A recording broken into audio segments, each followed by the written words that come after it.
Mes chers collègues, messieurs, nous allons donc commencer, messieurs, mesdames, là-haut, non, je ne sais pas, cette deuxième table ronde qui se penchera sur l'utilisation de l'Internet à des fins d'organisation par les réseaux djihadistes, qui est évidemment la suite du sujet précédent et le cœur de notre commission d'enquête. Dans quelle mesure Internet est ce qu'on peut appeler le web profond sont-ils utilisés pour recruter, communiquer, préparer les actions criminelles? Quels sont les outils dont disposent les pouvoirs publics? Bon, on a revoté un texte au mois de novembre, le gouvernement a annoncé aussi un certain nombre de mesures récentes. Puis aujourd'hui, concomitance parfaite, le contre-discours gouvernemental sur les réseaux sociaux, donc tout ça est dans les purs. Quels seraient les outils juridiques dont nous aurions encore besoin pour mieux lutter contre ces phénomènes? Pour répondre à ces questions, qui sont des questions extrêmement importantes au stade où nous en sommes de nos constatations, Monsieur Chadris, qui est sous-directeur chargé de la lutte antiterroriste à la direction centrale de la police judiciaire, donc vous êtes au cœur du dispositif. Monsieur Robert est en retard, il va arriver. Et puis, Jérémy Zimmerman, que nous ne présentons pas, membre de la Quadrature du Net, qui assure la défense, évidemment, des droits et libertés des citoyens sur Internet. Cette réunion est ouverte à la presse, fait l'objet d'un enregistrement audiovisuel, ce qui explique aussi que certains de nos collègues ne vont pas le voir tout de suite, mais le verront un peu plus tard. Donc je vais vous donner la parole à tour de rôle. Les règles de notre commission d'enquête me conduisent à vous faire prêter serment, de dire la vérité, rien que la vérité et toute la vérité, étant entendu que toute fausse déclaration vous expose à des sanctions pénales prévues et réprimées par les articles 434-13 à 434-15 du Code pénal. Je vais vous demander, Monsieur Chadris, de bien vouloir lever la main droite et de dire « je le jure ». Monsieur Zimmerman, de lever la main droite, je le jure. Merci. Je vais vous donner la parole, Monsieur Chadris, pour commencer pour une quinzaine de minutes, de façon à ce que vous nous fassiez un état des lieux de la législation applicable aujourd'hui, de certaines de vos préconisations et de la façon dont les enquêteurs sont aujourd'hui outillés, je dirais, pour lutter contre les réseaux djihadistes. Alors je rappelle, parce que vous n'étiez pas là tout à l'heure, que notre commission d'enquête travaille depuis plusieurs mois et que c'est avec une acuité évidemment particulière que nous avons repris nos travaux après la première semaine de janvier, évidemment. Et donc tout ça est encore à mettre en perspective avec les événements récents qui ont bouleversé notre pays et au-delà. Monsieur Chadris, vous avez la parole. Merci Madame la Présidente. Donc simplement, en propos liminaire, donc je suis responsable de la sous-direction antiterroriste de la direction centrale de la police judiciaire. Donc à ce titre, mon travail est de diligenter des enquêtes judiciaires. Donc je ne prétends pas avoir une vision exhaustive des choses, mais simplement je peux vous livrer une réflexion au vu des enquêtes que nous traitons et par le prisme de nos enquêtes justement. Alors, qu'est-ce qu'on constate sur le Internet et les organisations terroristes? Tout d'abord, l'omniprésence d'Internet et des réseaux sociaux. C'est un lieu commun de le dire, mais nos enquêtes nous amènent, nous confirment cet élément. Alors, je vais rapidement faire un petit rappel du djihad médiatique, puisque on a l'habitude de dire que les organisations djihadistes ne recrutent plus, et ce sont les djihadistes qui adhèrent. On a une évolution du djihad médiatique avec une première génération recrutement, notamment par les imams dans les mosquées. On a une deuxième génération avec Al-Qaïda. Et je dirais que maintenant, on a une troisième génération. C'est le djihad global et le djihad médiatique. La communication qui est faite par ces organisations terroristes, elle ne se fait plus de manière verticale, mais je dirais de manière horizontale. Grâce à Internet, aux forums, aux réseaux sociaux, on a plusieurs niveaux de communication qui est mise en œuvre par les organisations terroristes. On a le premier niveau. Les sites officiels des prédicateurs sont des choses sur lesquelles on a beaucoup de mal à travailler. Ces sites sont instables, souvent en langue arabe. C'est le premier niveau. Deuxième niveau, qui nous intéresse plus, on a les forums et les organes médiatiques. Chaque forum dispose de ses correspondants dans différents pays, traite de différentes questions politiques, sociales, économiques, religieuses. Les gens ces correspondants dans les pays, qu'est-ce qu'ils font? Ils participent à la conception, à l'élaboration du message à faire passer, à l'élaboration du djihad médiatique, et ils assurent le relais pour les organisations terroristes. Donc ils participent à la stratégie de diffusion. Et on a un troisième niveau, ce sont les sites de distribution finalement. Qu'est-ce que font ces sites de distribution? Ils maintiennent les infrastructures du djihad, les communiquent à leurs sympathisants et finalement au grand public. Je prends un exemple très simple, la vidéo de Koulibaly. La vidéo de Koulibaly, une fois qu'elle a été authentifiée et revendiquée par Daesh, elle a été mise en ligne, récupérée, et notamment par une section française d'un forum qui s'appelle A Plateforme Média, et qui a décidé de faire du mailing. Donc qui a utilisé et qui a créé des dizaines d'adresses de comptes Facebook notamment, pour assurer la diffusion à des milliers de personnes de cette vidéo. C'est un exemple précis, mais qui nous montre bien la façon dont fonctionnent ces organisations terroristes. On a une vidéo, on a une action qui est revendiquée par un groupe terroriste. La vidéo est reprise. Elle est très facilement mise en ligne. On a évalué à 3 millions de mails générés par cette plateforme. Cette troisième génération, ce qui est nouveau, c'est qu'elle a changé sa manière de communiquer. Avec toujours un discours latent, qui est de dire, voilà, la communauté musulmane sunnite est agressée, elle est délaissée par les représentants religieux et politiques, et le seul moyen de la remettre à niveau, c'est le djihad. Al-Qaïda avait commencé à développer ce djihad médiatique, et je dirais que ça a été abouti grâce à l'action de l'EI, qui a compris que cette communication, c'était un vrai métier. On a des gens qui sont capables de mettre en ligne des vidéos, des organes de propagande qui sont très bien faits.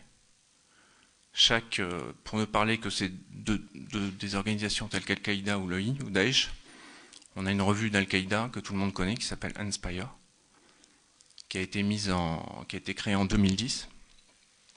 Et si vous avez l'occasion de consulter cette revue, il y a tout dedans.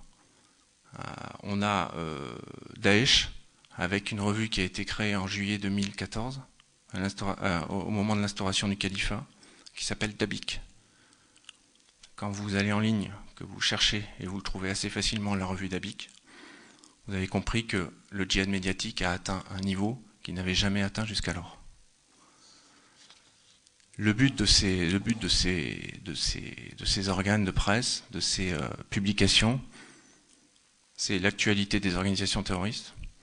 On a un certain nombre de publications qui sont des rapports d'activité d'un groupe terroriste. L'EI publie régulièrement son rapport d'activité.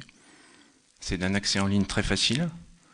Ça constitue un vecteur de recrutement, de prosélytisme, d'information religieuse. Je reviens sur Inspire.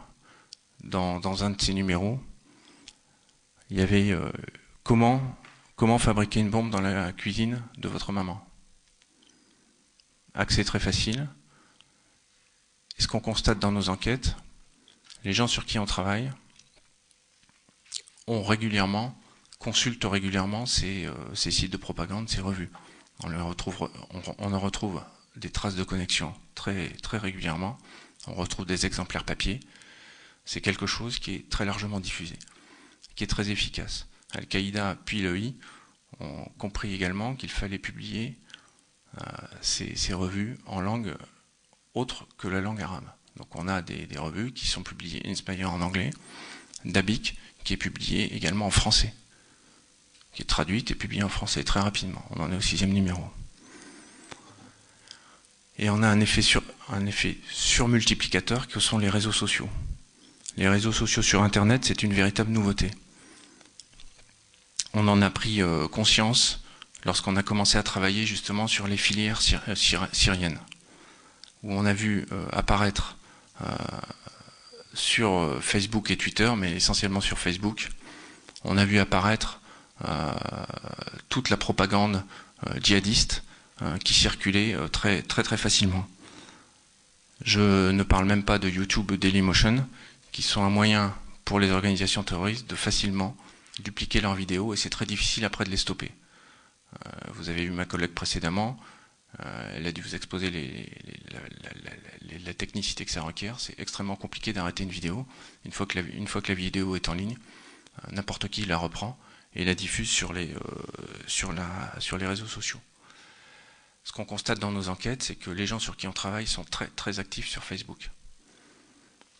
On a, même si actuellement on constate une recrudescence des comptes, de l'utilisation de Twitter, Facebook, ça reste le premier vecteur. Ça reste le premier vecteur de communication. Ça facilite les conversions et la radicalisation. J'ai l'exemple très précis d'une mineure de 14 ans qui, en 2 mois, se convertit, se radicalise, veut partir en Syrie, n'y arrive pas, rentre en contact avec des adolescentes, des filles un peu plus âgées, et qui finalement, filles qui ont la volonté de commettre un attentat en région lyonnaise avec des armes légères, en 2 mois. On a l'utilisation de Facebook également pour du financement. Alors l'EI n'a pas besoin de microfinancement pour se financer. On a traité une affaire récemment sur une association qui s'appelle Perle d'Espoir et qui utilisait très largement les réseaux sociaux. Vous pourrez répéter le nom, s'il vous plaît? Perle d'Espoir. Merci. Donc c'est une affaire qui a été traitée il n'y a pas très longtemps, avec l'utilisation de Facebook, l'utilisation des réseaux sociaux, et chaque site, chaque profil Facebook avait un lien pour renvoyer à Perle d'Espoir. C'est un moyen de connexion également, connexion entre les individus qui sont en France, qui partagent les mêmes idées, qui partagent les mêmes préoccupations, mais c'est surtout un énorme moyen de communication entre les individus qui se trouvent en France et ceux qui désirent rejoindre la zone de conflit, donc Syrie ou Irak. Les combattants ouvrent en arrivant un compte Facebook et utilisent ces réseaux sociaux à des fins de prosélytisme, n'hésitant pas à publier leur vie quotidienne sur place, mettant en avant les butins qu'ils récupèrent, donnant des conseils très précis pour se rendre en zone de conflit, partageant des vidéos qu'ils ont eux-mêmes récupérées sur Dailymotion ou sur YouTube, vantant la vie là-bas, expliquant aux velléitaires, en tout cas ceux qui veulent partir, expliquant la façon dont ils allaient vivre là-bas, les maisons qui seront mises à leur disposition, la façon dont il faut faire pour partir, donnant des conseils très précis sur le matériel qu'il faut amener, la façon dont ils doivent s'habiller pour ne pas attirer l'attention sur les contrôles à l'aéroport, et très rapidement sur les parties privées, notamment de Facebook, on a des échanges de noms de passeurs, des échanges de numéros de téléphone qui permettent à tous les velléitaires d'avoir les clés, d'avoir le mode opératoire pour pouvoir se rendre très facilement sur zone, et on le constate, c'est très facile d'y aller, avec quelques conseils, et tout ça se fait par connexion, en plus sécurisée. Très vite, les individus communiquent sur Skype, et s'échangent de manière relativement sécurisée un certain nombre d'informations.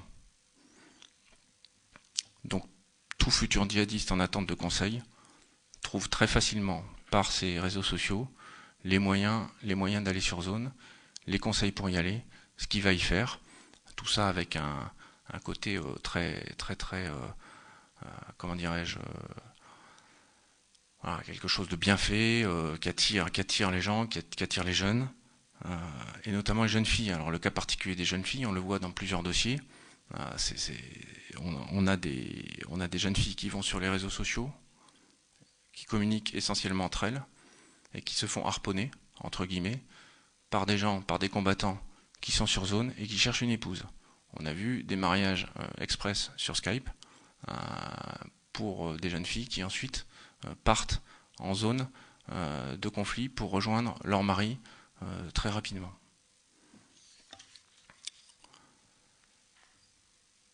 On a également actuellement une campagne de recrutement de l'EI pour faire venir des jeunes filles musulmanes, françaises ou non musulmanes, en leur demandant « veux-tu épouser un djihadiste en Syrie ?» C'est un phénomène relativement nouveau, mais on le constate tous les jours. C'est très facile de créer un compte Facebook, quelques minutes, on a un compte, et très rapidement, il suffit sur le compte de mettre quelques signes apparents, la shahada, quelques drapeaux, on rentre vite en contact avec des amis, et la radicalisation se fait très rapidement, et les éléments pour partir sont très rapides. C'est quelque chose qui est extrêmement compliqué à maîtriser.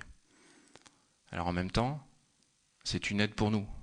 Il est évident que nous, services d'enquête, on utilise ce qu'on trouve sur Internet pour nourrir nos dossiers. Parce qu'évidemment, dans le cas des filières syriennes, on n'a pas du tout, on ne fait pas de constatation sur place, on ne se rend pas sur zone.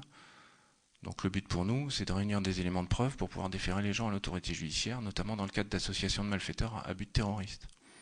Donc il est clair que la surveillance d'Internet, la surveillance des réseaux sociaux, nous amène ces éléments de preuve, nous amène la possibilité d'avoir des éléments de localisation de certains combattants, puisque certains tiennent carrément des journaux quotidiens de leur activité, vantent les mérites de leurs différentes katibas, expliquent qu'ils sont dans tel ou tel groupe, et évidemment tout ça donne au service d'enquête des éléments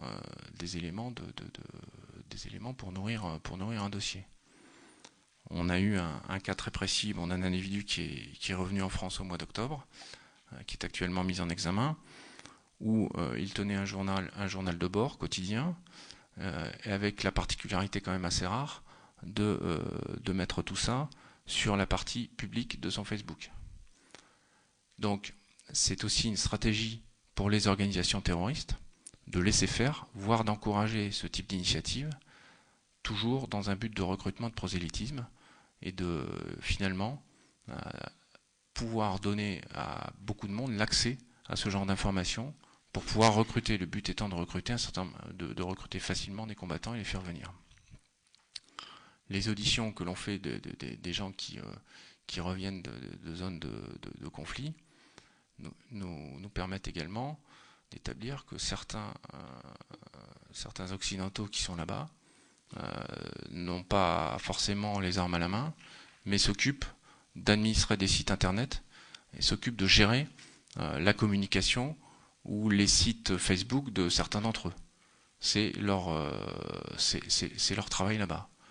Donc c'est la preuve aussi que ces organisations comme Al-Qaïda ou comme l'EI accordent énormément d'importance à la diffusion de leurs messages sur Internet. On trouve assez rapidement des limites dans nos investigations, puisque jusqu'à récemment, la loi ne nous permettait pas d'utiliser l'infiltration sur Internet pour pouvoir rentrer dans les Facebook. Donc on avait accès notamment qu'aux parties publiques. C'est très vite limité. La cyberpatrouille et la cyberinfiltration va nous permettre rapidement d'infiltrer ces réseaux et de rentrer dans les profils Facebook des individus. C'est peut-être aussi pour ça qu'on constate une légère désaffection pour Facebook. Depuis quelque temps, on s'aperçoit que les djihadistes mettent de moins en moins de choses sur leur profil, privilégient Skype, retournent un peu sur Twitter, parce qu'ils ont aussi compris qu'en s'exprimant très largement sur les réseaux sociaux, eh bien, c'était aussi un moyen pour les services d'enquête d'obtenir des éléments à charge. Donc on constate ça depuis quelque temps. Évidemment, tout ça nous oblige également à spécialiser des gens, mais aussi à saisir, on saisit dans les perquisitions énormément de supports informatiques, d'ordinateurs, de clés USB, de disques durs. Qu'est-ce qu'on constate? On constate qu'on a des gens qui sont de plus en plus pointus sur Internet, qui sont de plus en plus pointus en informatique, qui commencent à maîtriser des logiciels de cryptage et qui ensuite arrivent facilement à effacer des données. Je rappellerai juste l'affaire Nemouche, où des supports informatiques ont été saisis avec des données effacées. D'où l'intérêt d'avoir un support de techniciens comme ceux de Madame Chambon, que vous avez vu juste avant, pour pouvoir essayer justement de décrypter ce genre de choses. On a aussi la possibilité de faire un certain nombre d'investigations techniques avec des gens qui sont spécialisés en décryptage. Néanmoins, il ne faut pas se leurrer, on assiste aussi à l'utilisation du Darknet, et on sait que Facebook, je crois Facebook a annoncé fin 2014 sa volonté de la possibilité d'utiliser Facebook sur le Darknet. Ce qui va rendre là aussi les investigations beaucoup plus compliquées, puisque naturellement les communications seront naturellement cryptées. Donc il est évident que les terroristes s'adaptent aux méthodes d'investigation. La nouvelle loi qui est arrivée, elle a le mérite d'exister. Il faut aussi la mettre en application. Il faut aussi qu'on utilise les nouveaux moyens qui sont mis à notre disposition. Mais ça ne pourra pas tout résoudre. On aura toujours une partie qui sera visible sur Internet, qui sera volontairement diffusée par les organisations terroristes, mais on aura une partie qui sera beaucoup plus compliquée à détecter, beaucoup plus compliquée à intercepter. Après aussi, on a des individus qui ont très vite compris que le téléphone portable et Internet, c'était pas une bonne chose. Je reviens sur Nemouche. Nemouche, il n'avait pas de compte Facebook. Il n'avait pas de téléphone portable. Donc il est évident que les enquêtes, lorsqu'on a affaire à des gens déterminés qui ont compris que les réseaux étaient aussi une façon pour les services de police de les infiltrer, vont très rapidement s'adapter. Le Darknet, je ne sais pas ce que ça va donner, mais en tout état de cause, nous n'aurons pas la possibilité de suivre, entre guillemets, les comptes Facebook, les Twitter des individus qui sont là-bas.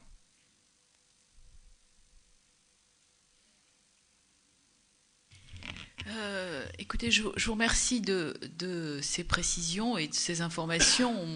On comprend bien qu'on est dans la guerre de l'obus et du blindage, et qu'au fur et à mesure que nous nous adaptons, évidemment, les djihadistes et les candidats djihadistes et leur entourage s'adaptent évidemment au dispositif, et que donc on aura vraisemblablement toujours une petite longueur de retard sur la façon dont il fonctionne, ce qui ne veut pas dire qu'il ne faille pas essayer par tous les moyens de lutter précisément. Et vous nous avez bien rappelé que les réseaux jouaient un rôle déterminant. Évidemment, la table précédente l'avait noté, mais c'est quand même bien de le souligner de nouveau. Les réseaux sont un vecteur essentiel dans la formation de ces réseaux djihadistes. C'est une évidence pour nous. Apparemment, ça ne l'était pas de façon aussi criante pour tout le monde, et c'est bien de le rappeler. Alors, dans le cadre de cette table ronde, je vais maintenant donner la parole à la Quadrature du Net, M. Zimmermann, qui va, lui, nous expliquer comment Internet est plutôt un espace de liberté et voir comment les mesures de contrôle sont plus difficiles, moins acceptables et pas conformes à l'idée qu'on peut se faire aussi de ce réseau tentaculaire. On a vu tout à l'heure les difficultés de la traçabilité de la source et puis aussi du blocage. Monsieur Zimmermann, vous avez la parole. Merci Madame la Présidente, Monsieur le rapporteur. Tout d'abord préciser en propos liminaire que je ne suis plus porte-parole de la Quadrature du Net. Je m'exprime ici en tant que cofondateur. Nous partageons entre cofondateurs la parole de l'association. J'espère qu'un éventuel cynisme dans mes propos ne sera pas interprété comme étant l'apologie du terrorisme par les temps qui courent. Quelque part... je ne sais pas si je dois me féliciter ou pas de participer de ce qui me semble être une formidable façon d'éviter de discuter des problèmes fondamentaux concernant les prisons, les banlieues, l'école publique, les pratiques actuelles de surveillance. Tant Internet fait office de parfait bouc émissaire lorsque l'on évoque la question du djihadisme et de la radicalisation. Je me permets juste de vous dire qu'en ce qui concerne notre commission, c'est absolument pas le cas. Le problème de la radicalisation en prison, des ratés de l'intégration ou des problèmes liés aux problèmes sociaux liés sont absolument présents et déterminants. Internet est un élément, mais ce n'est pas l'élément, donc je vous rassure sur ce point. Écoutez, lorsque l'on observe les déclarations des responsables politiques ces jours-ci, on n'a pas cette impression-là, mais j'accorde évidemment à votre commission le bénéfice du doute sur ce point. Le fait est que nous avons aujourd'hui en place un arsenal législatif concernant la sécurité au sens large, la surveillance et Internet, qui tout entier n'a pas permis d'arrêter les récents tueurs et les empêcher de commettre leurs actes barbares.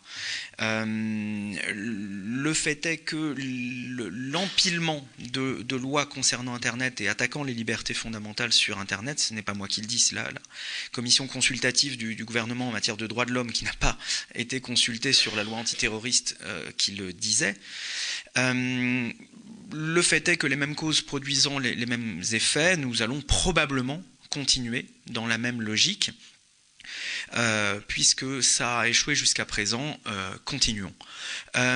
Pour ce faire et pour bien profiter d'une hystérisation du débat public, il est indispensable de faire des amalgames. De la même façon que l'on a réussi à imposer dans la LOPSI la censure des sites à caractère pédopornographique en mélangeant les questions de la pédopornographie et de sa diffusion avec les questions de la protection de l'enfance, en instrumentalisant des fantasmes comme ceux de l'accès aléatoire par hasard à des contenus pédopornographiques sur Internet. Ici, je pense qu'il va être indispensable pour plus de confusion d'amalgamer la question du terrorisme, de la radicalisation et de la diffusion des propos de haine. C'est ce que l'on entend aujourd'hui dans le débat public, dans les diverses déclarations de droite comme de gauche dans cette merveilleuse union nationale. Et nous attendons, hélas, de nouvelles lois portant atteinte à nos libertés fondamentales sur Internet, qui seront peut-être une fois de plus applaudies sur les bancs de la gauche comme de la droite, jusqu'à la droite dure. Plusieurs cas se présentent à nous et doivent être considérés. Tout d'abord, le cas des djihadistes qui ne sont pas bêtes. Il y en a probablement. Les djihadistes pas bêtes, comme ça a été évoqué dans l'intervention précédente, savent déjà qu'Internet et le téléphone mobile sont utilisés pour les tracer et, dans bien des cas, ne l'utilisent pas. D'autres terroristes pas bêtes utilisent déjà des technologies d'anonymisation et de chiffrement, par là échappe à une bonne partie des mesures déjà en place et une bonne partie des mesures qui pourraient être ajoutées à l'arsenal. Ces technologies qui sont qualifiées, on l'entend, de deep web ou de web profond, dans ce que l'on pressent comme étant le début d'une offensive contre l'anonymisation sur Internet, contre le chiffrement. Les déclarations récentes du Premier ministre anglais et des débuts de mouvements politiques au niveau du Conseil de l'Union européenne laissent à penser que l'on soit au devant d'efforts politiques et législatifs visant les outils d'anonymisation et les outils de chiffrement.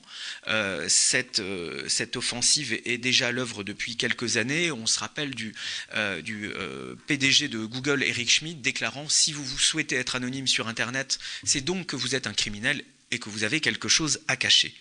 Cette offensive avance dans les médias. On nous parle donc du dark web, du dark net, comme s'il s'agissait d'un espace sombre, forcément malsain, alors que ces technologies d'anonymisation et de chiffrement sont utilisées aujourd'hui par des millions de dissidents politiques, de journalistes et d'activistes dans le monde, pour qui ces technologies sont la condition sine qua non de la survie. Il n'existe pas de deep web, de dark web. Déjà, le web, ça n'est qu'une petite portion d'Internet. Et lorsque l'on parle de dark web, de darknet, on évoque en fait la capacité de deux ordinateurs à parler le protocole de leur choix, soit-il chiffré ou non, anonymisé ou non. On décrit ici ce que l'on appelle concrètement Internet.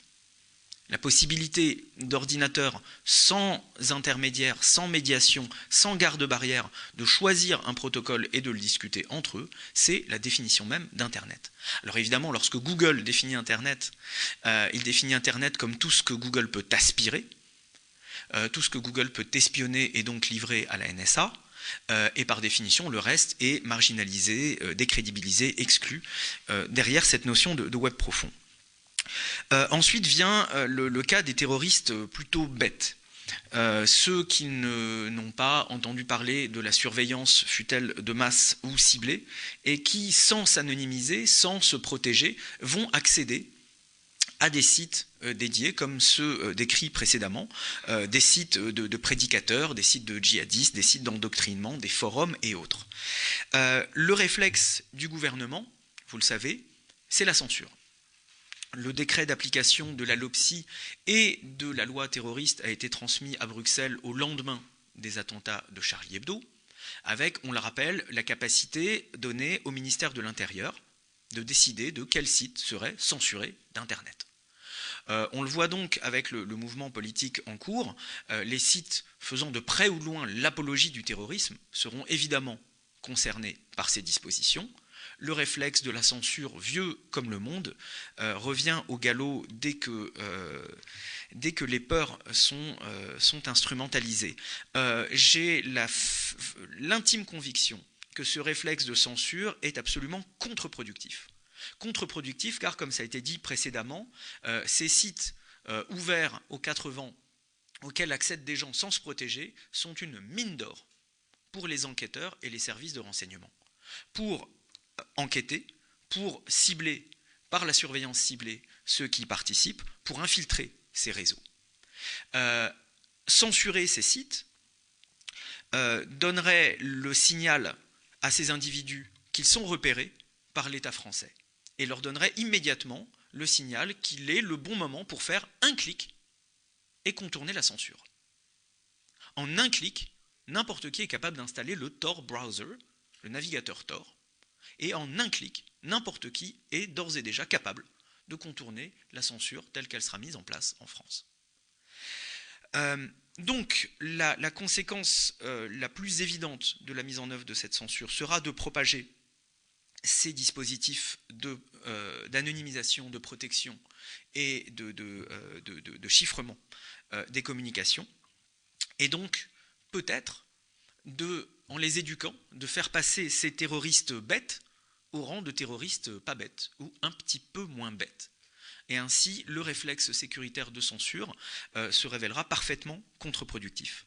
Un autre cas, il ne s'agit pas que de sites, ça a été évoqué évidemment encore abondamment dans l'intervention précédente, il ne s'agit pas que de sites dédiés, le site du prédicateur X ou Y, le site de la fabrication des bombes.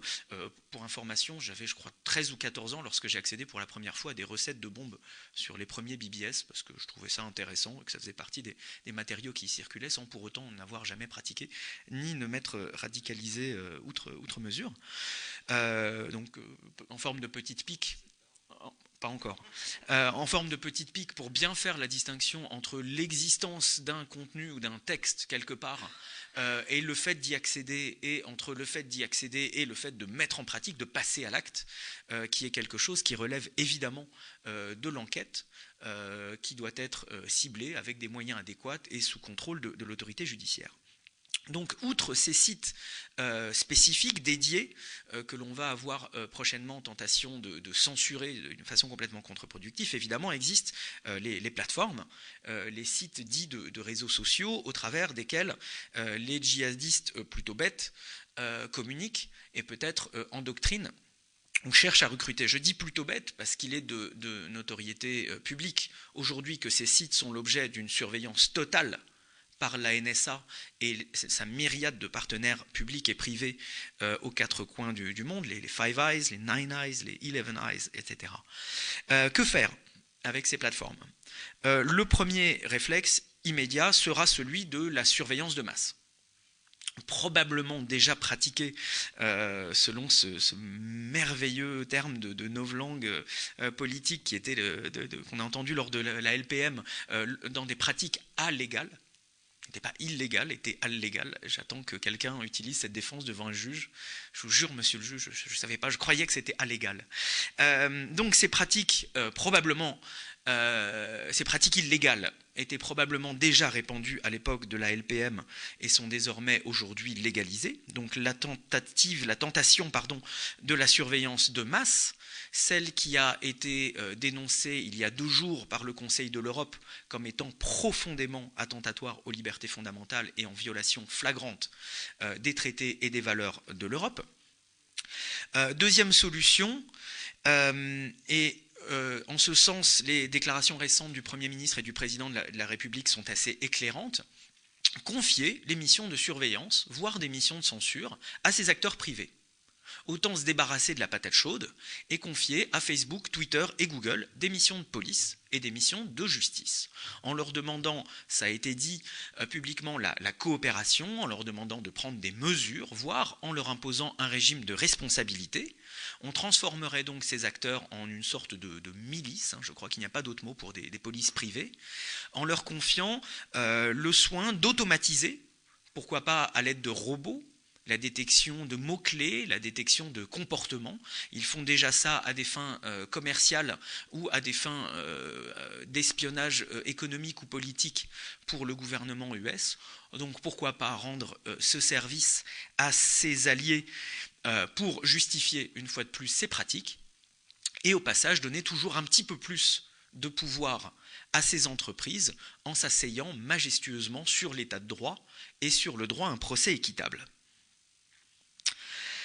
Vous comprenez où je me situe dans ce débat. Le fait de supprimer le juge et d'ailleurs d'entendre une ministre de la Justice plaider en la faveur de la suppression du juge dans ce genre de dossier et le fait d'imposer, voire de pleinement justifier la surveillance de masse me semble aller à l'encontre de ce que devrait être le devoir des pouvoirs publics de protéger les citoyens et me semble tout à fait faire le jeu des djihadistes et autres terroristes qui souhaitent voir détricoter les libertés fondamentales et le socle de nos démocraties. J'allais m'arrêter par une conclusion, par la partie seulement cynique de ma conclusion, qui était de dire « allez-y, continuez ». Pas vous, Madame la Présidente, ou vous, Monsieur le rapporteur, vous, les pouvoirs publics en général, m'exprimant dans cette enceinte, continuons. Le mieux qui puisse arriver, c'est une formidable campagne de sensibilisation sur l'utilisation de Tor, des technologies d'anonymisation et des technologies de chiffrement sur Internet. Je pense que c'est dans tous les cas une bonne chose de généraliser ces pratiques pour combattre la surveillance de masse, qui est une violation globale de nos libertés fondamentales. Effectivement, cela va aider certains djihadistes à être un petit peu moins bêtes, mais cela va aussi aider tous les citoyens à combattre toute forme de tyrannie et à s'en protéger, qu'il s'agisse de la tyrannie des djihadistes ou de la tyrannie d'États engagés dans les violations massives de libertés fondamentales. Mais j'ai décidé de continuer au-delà de la conclusion cynique, en quelques mots.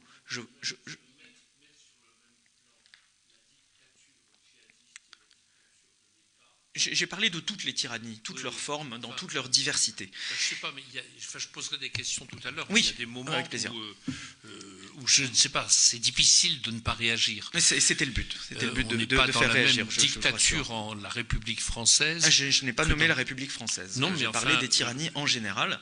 Et on peut comparer les pratiques des États chinois, iraniens et russes avec les pratiques de l'État français au vu des dernières évolutions législatives, si vous le souhaitez, lors des questions-réponses. Juste en guise de conclusion très rapide et au-delà du cynisme, la vraie question ici, c'est va-t-on simplement faire semblant de combattre ces djihadistes en s'attaquant aux symptômes, en agitant les bras et en donnant l'illusion d'une action politique devant les caméras?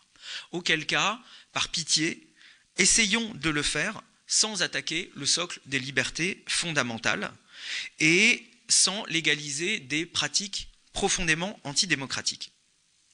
A l'inverse, si l'on souhaite non pas s'attaquer aux symptômes, mais aux causes du problème, en s'attaquant aux vraies questions, alors il est indispensable, d'abord, de s'atteler aux questions relatives aux prisons, aux banlieues, à l'école, mais aussi de faire la lumière sur les pratiques actuelles de la surveillance et de faire la part entre la surveillance ciblée, qui, elle, peut être réalisée sous contrôle démocratique, notamment sous contrôle de l'autorité judiciaire, et la surveillance de masse, qui, elle, n'est jamais proportionnelle et jamais justifiée dans un état de droit, et c'est le Conseil de l'Europe et la Commission consultative du gouvernement sur les droits de l'homme, entre autres, qui le disent.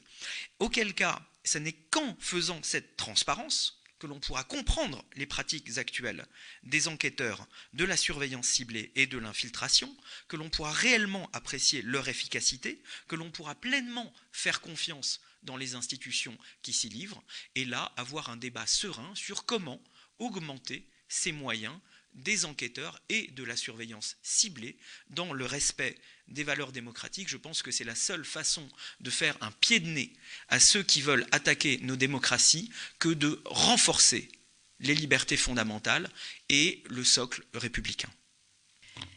Eh bien, Monsieur Zimmermann, je vous remercie. Je voudrais vous indiquer que l'hystérie sécuritaire nous a quand même conduit en direct sur Public Sénat à vous auditionner, ce qui veut dire que vraisemblablement votre discours est un discours qui est audible par notre commission, donc que l'apologie sur laquelle vous avez mis mécaniquement des guillemets me semble assez inappropriée compte tenu de ce qu'on voit circuler, mais qu'on vous doit évidemment la cohérence de votre propos, et nous aurons évidemment des questions à vous poser tout à l'heure.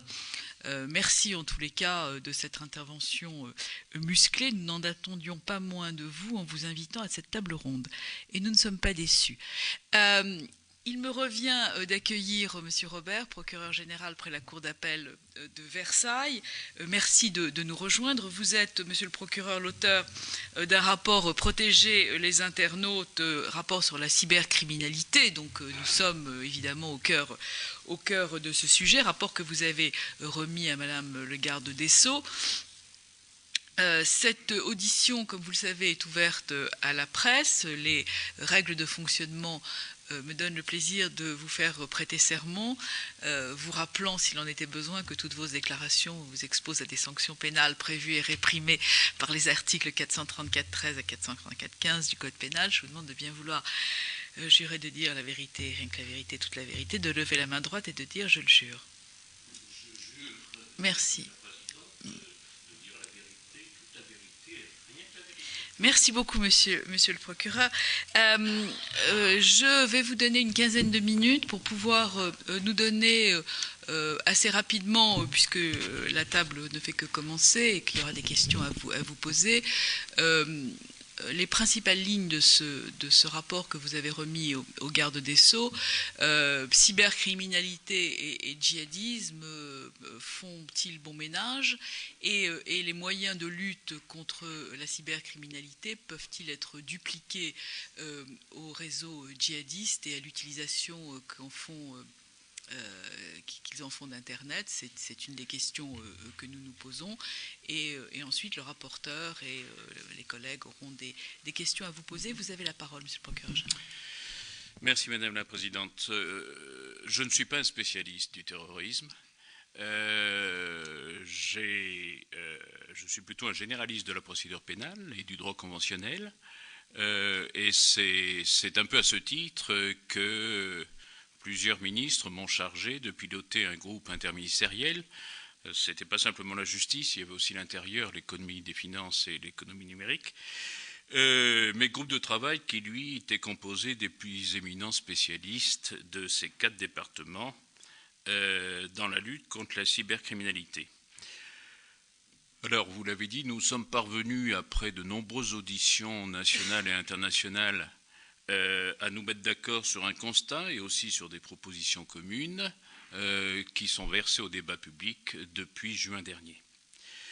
Notre mission, je le rappelle, consistait, d'ailleurs à l'invitation de l'Union européenne, à élaborer une stratégie globale contre la cybercriminalité, laquelle regroupe bien des aspects, et c'est vrai que, notamment en France, la lutte contre ce phénomène a besoin d'une cohérence globale.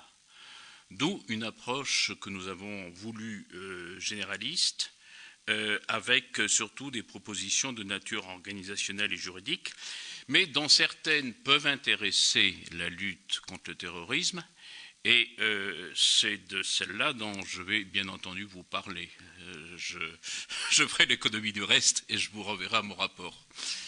Je dois quand même préciser que la loi du 13 novembre 2014 a déjà introduit un certain nombre des propositions qui avaient été faites de manière globale dans ce rapport, notamment sur des points techniques au niveau pénal, sur les infractions au système de traitement automatisé de données, mais surtout sur le plan procédural concernant l'adaptation de ce que l'on appelle les perquisitions dans les systèmes informatiques, la possibilité de recueillir des personnes pour faciliter cet accès, l'extension de ce que l'on appelle les enquêtes sous pseudonyme et les moyens et l'obtention de moyens de déchiffrement, ce qui n'est pas négligeable. Mais avant d'aller plus loin, permettez-moi peut-être d'évoquer les différents types d'utilisation d'Internet à des fins terroristes, en tenant compte tant des constats que nous avons opérés à l'intérieur du groupe dans nos travaux, que peut-être malheureusement sur la base de l'expérience de ces dernières semaines dans la cour d'appel que je dirige. Vous savez que cette cour d'appel n'a pas de compétence antiterrorisme, comme nous avons une compétence centralisée à Paris. Mais hélas, les départements des Hauts-de-Seine et du Val d'Oise ont été concernés par les événements de début janvier, soit en tant que lieu de commission des crimes, soit comme lieu de domiciliation de certains terroristes ou de leur réseau. La première manifestation, c'est l'utilisation, surtout comme une tribune ou un moyen de radicalisation, d'Internet, par exemple, sous la forme de forums islamiques qui sont dédiés, et d'ailleurs aussi de plus en plus sécurisés, car les spécialistes nous disent que le niveau technique de leurs développeurs est de plus en plus élevé. Et ils diffusent par ce moyen de la propagande, des tentatives de recrutement, ainsi que parfois même l'échange d'informations opérationnelles. Nous avons de manière un peu dégradée, c'est un deuxième type, un recours aux réseaux sociaux. On peut dire qu'actuellement, chaque groupe armé ou chaque brigade possède désormais un compte qu'il alimente par l'activité en provenance du terrain.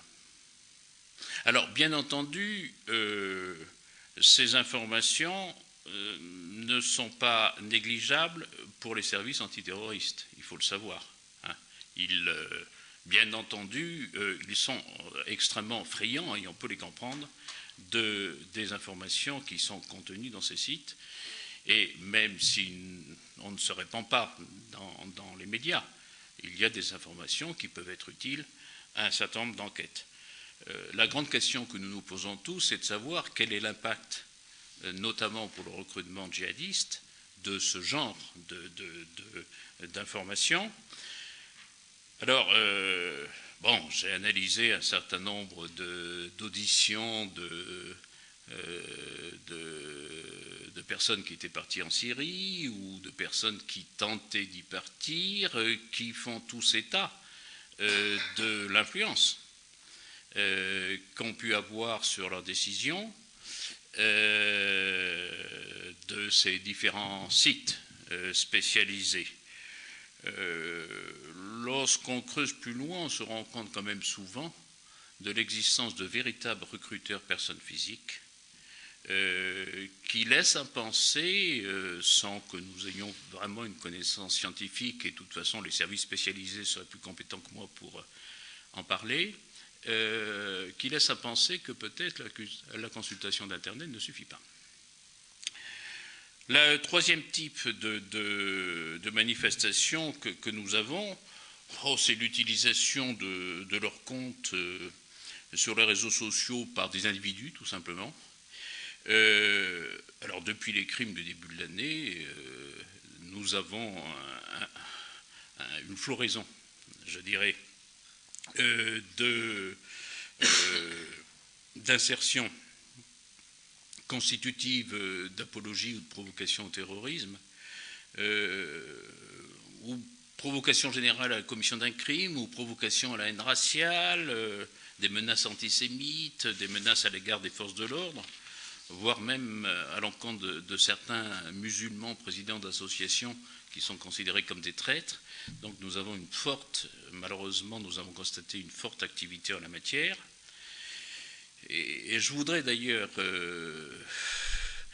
en profiter pour souligner le fait qu'il n'y a pas de frontière entre cette propagande terroriste et l'antisémitisme. Dans la mesure où ce que nous voyons depuis quelques semaines, notamment dans mon ressort, l'une des cibles privilégiées, ce sont les Juifs. Raison pour laquelle, et je l'avais dit à la commission des lois du Sénat lorsqu'elle m'avait attendu fin septembre lors de la préparation du vote de la loi terroriste, il faut se méfier des réformes visant exclusivement les infractions en connotation terroriste. Je prends un exemple. On a fait basculer la loi sur la presse au code pénal, les apologies et les provocations au terrorisme.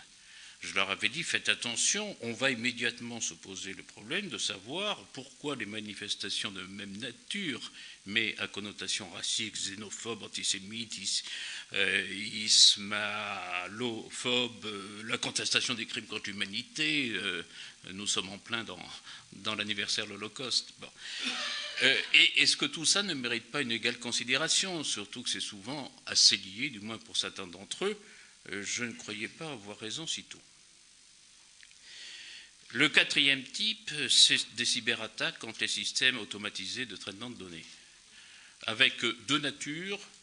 Actuellement, dans mon ressort, comme d'ailleurs en France entière, nous avons plusieurs dizaines d'attaques aux fins de défaçage, une entrave momentanée à l'utilisation de certains sites pour substituer le plus souvent à la page d'accueil un message de propagande, d'apologie, de menaces, qui vise soit des sites symboliques, mais très variés. Nous avons eu des attaques contre un standard de commissaire de police, des associations spécialisées, des paroisses, des académies, des mairies, bien sûr, ou des cibles en fonction tout simplement des failles de sécurité qui avaient été détectées par les attaquants.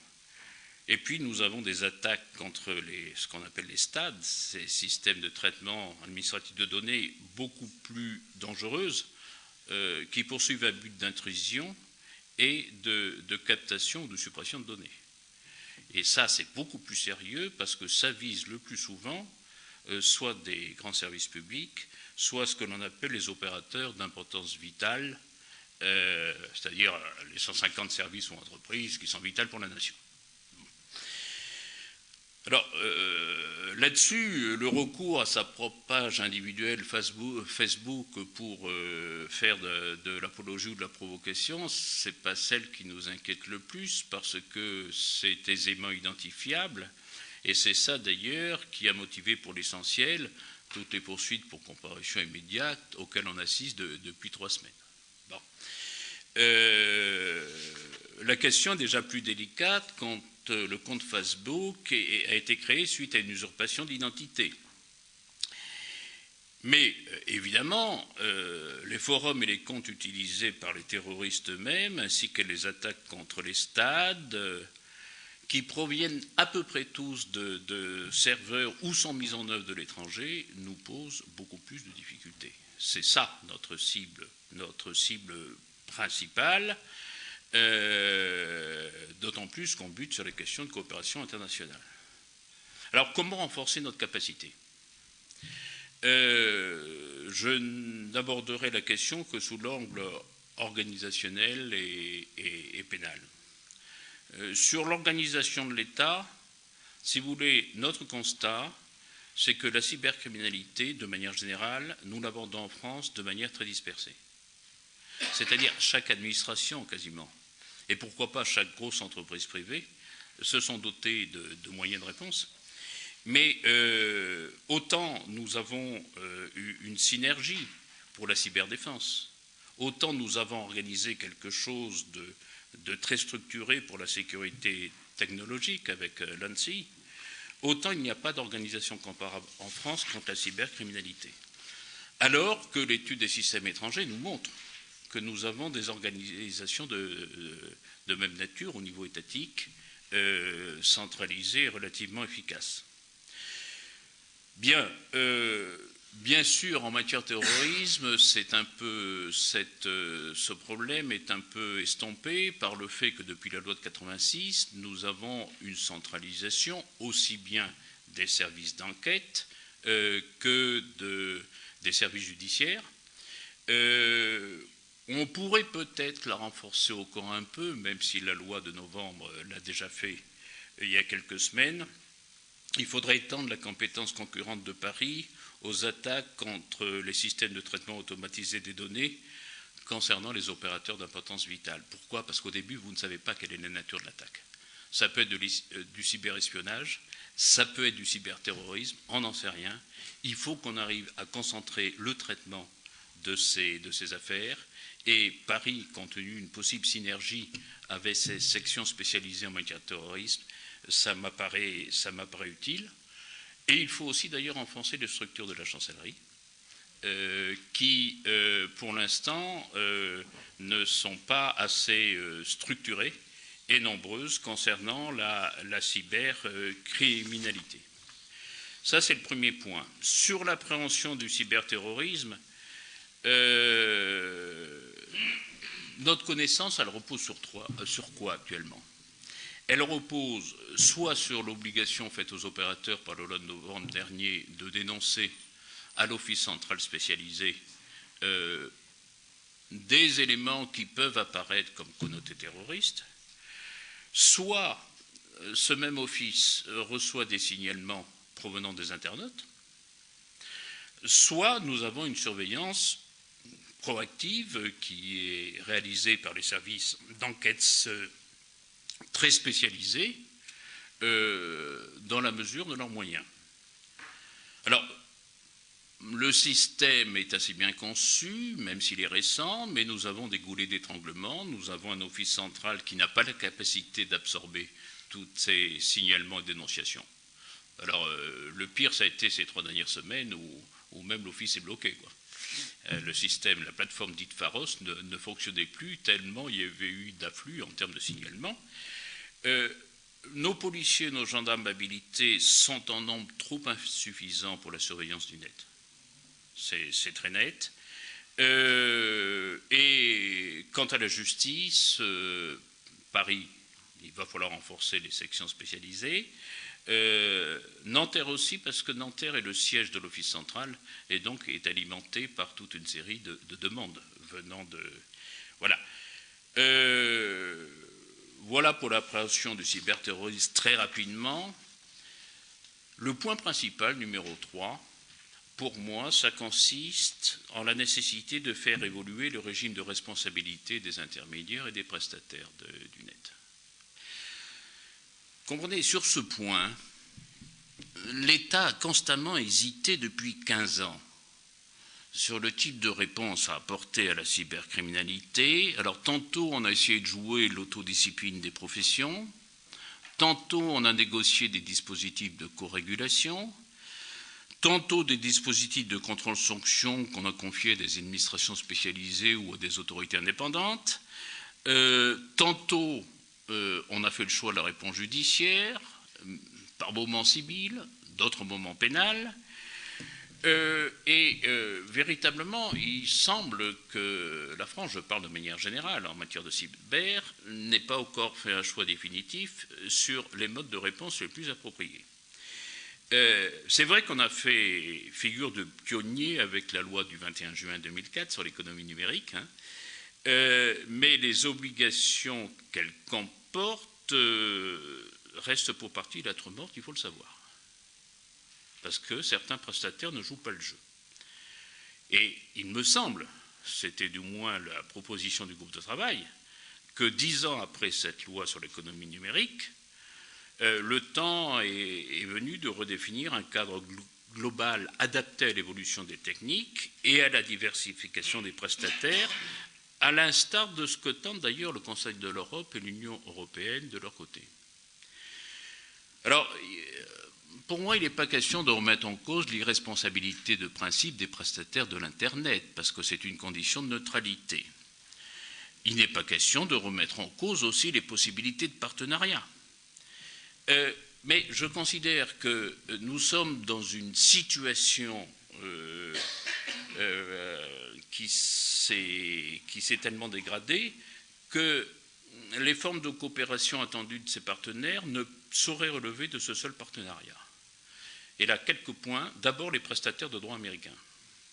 Les prestataires de droit américains, c'est 90% des gestionnaires de l'Internet. Ils revendiquent en permanence l'extranéité juridique, notamment devant nos tribunaux, et estiment que leurs sociétés ne peuvent être valablement requises par les autorités françaises, y compris sur le fondement de la loi de 2004. C'est ça la stratégie de défense. Et les services d'enquête, comme les autorités judiciaires, que ce soit le juge des référés ou le parquet, sont fréquemment confrontés à des refus d'exécution de réquisition.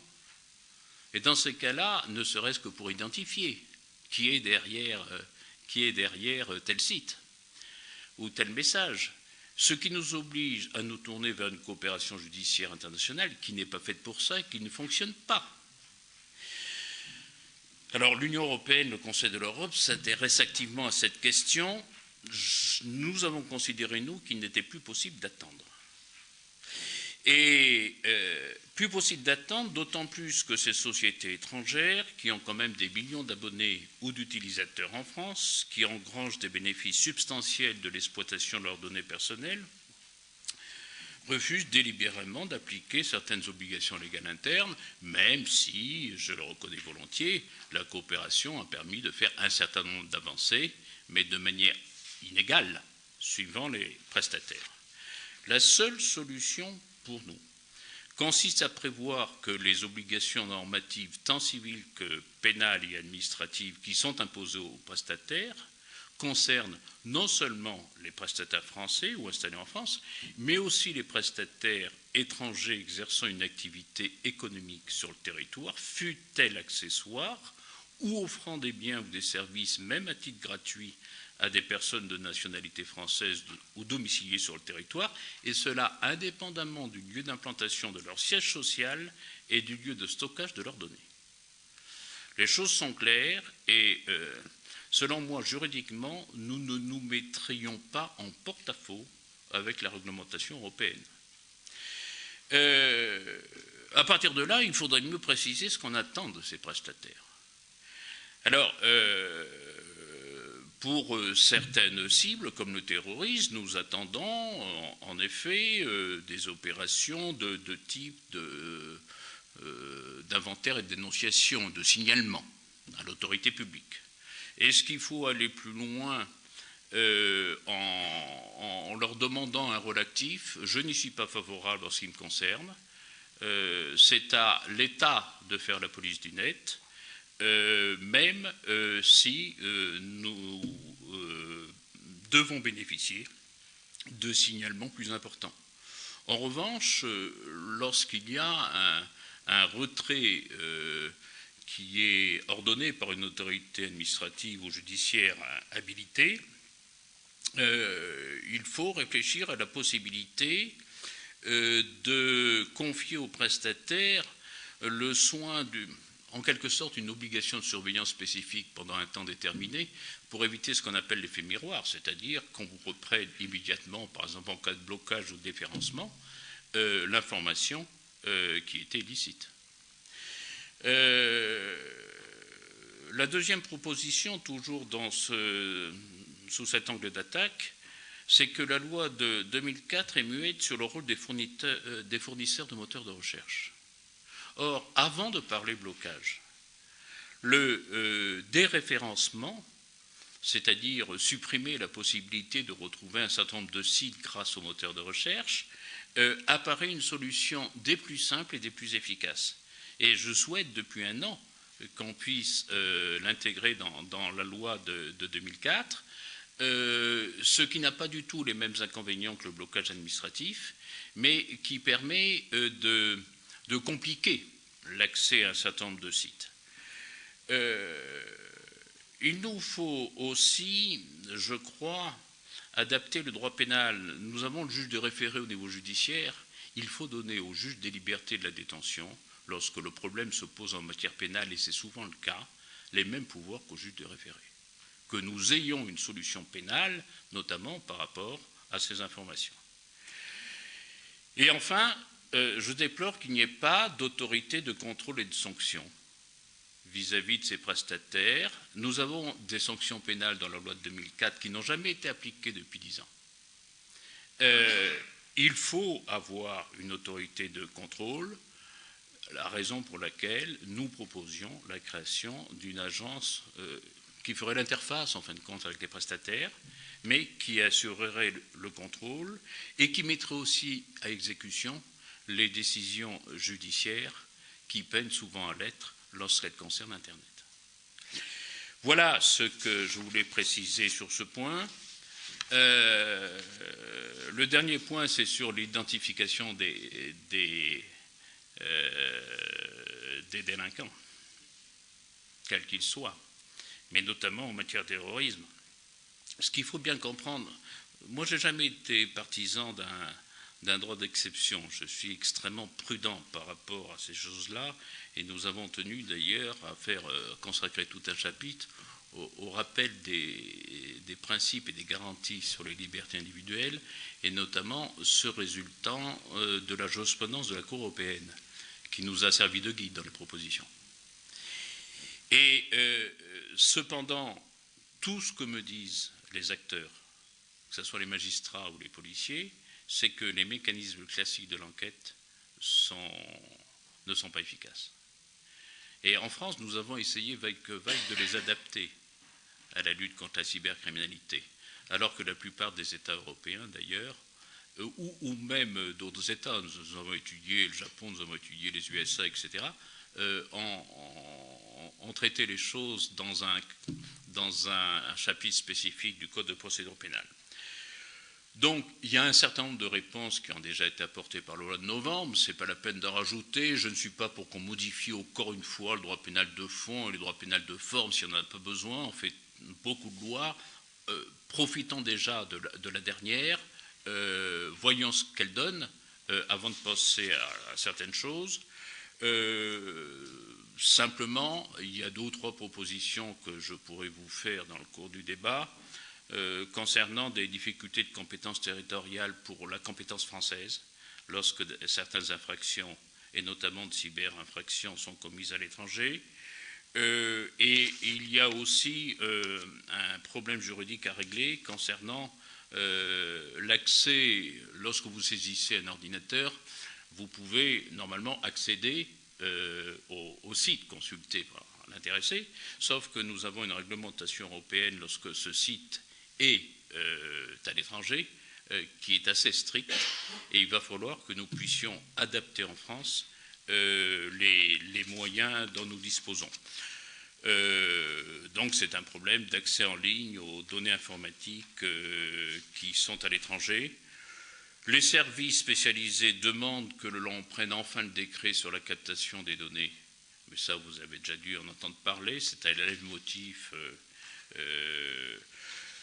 Bref, en résumé, c'est moins maintenant, me semble-t-il, des nouveaux moyens juridiques comme ils sont déjà intervenus il y a peu de temps, mais il faut régler le problème des prestataires, il faut donner vraisemblablement plus de moyens aux services spécialisés, rajouter un peu de cohérence en termes d'organisation.